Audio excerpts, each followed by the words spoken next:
Now while we're waiting on that, let's go ahead and prep this form. All right, my personal favorite thing to use is a Dremel tool. I've just got this little cutting head bit on here.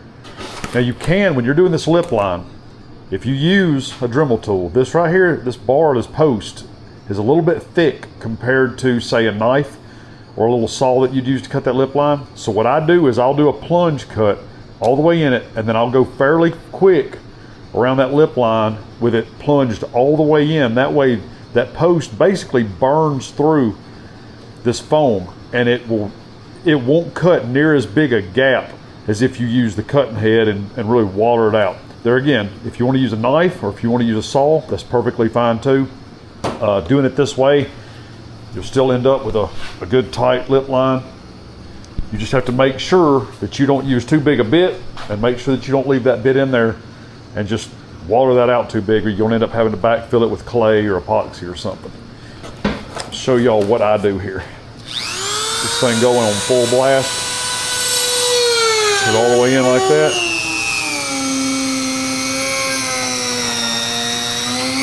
I go upward, and I go back around to the side, just like that.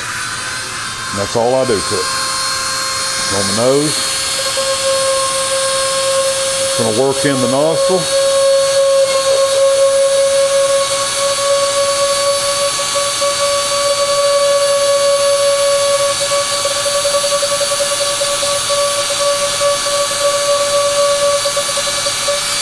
That right there.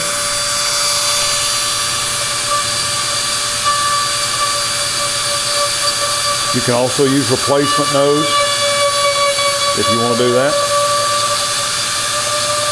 I don't mind doing the epoxy work, building in the nostril. But it does not take very long to use replacement nose if you decide to do that. And what else I'd like to do is on this seam, along this gear right here, I'll use this to break down some of that seam.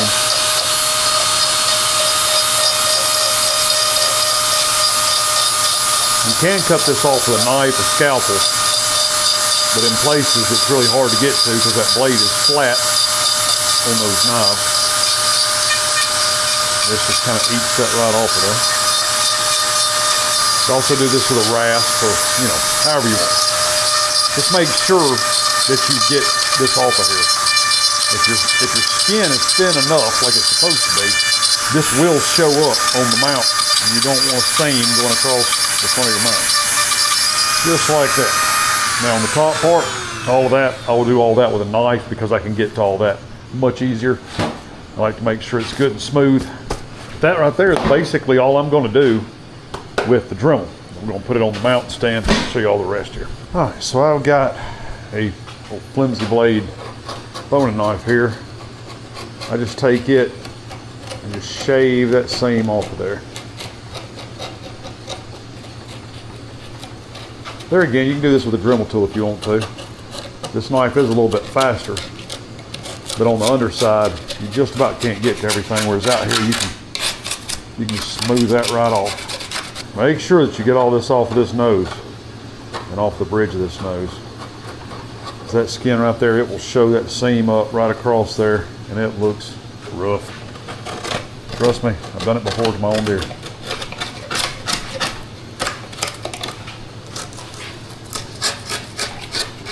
Now we're going to take a carpet roller. It's right here. Right there is a lifesaver when it comes to form prep.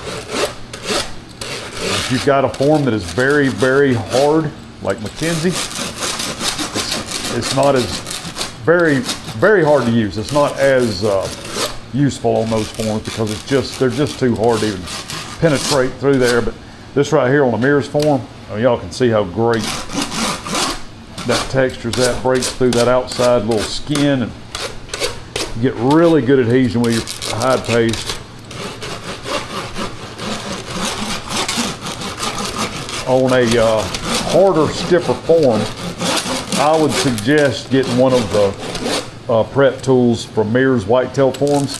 He's got an attachment that goes into a reciprocating saw that you can use that just pokes holes all in it. And it works fantastic also.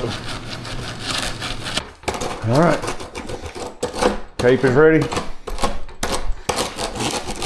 Form is about ready. One last thing that I like to do on these tear ducts, something that Ben Mears taught me how to do.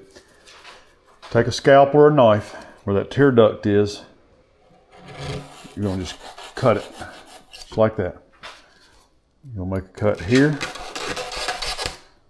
make a cut here,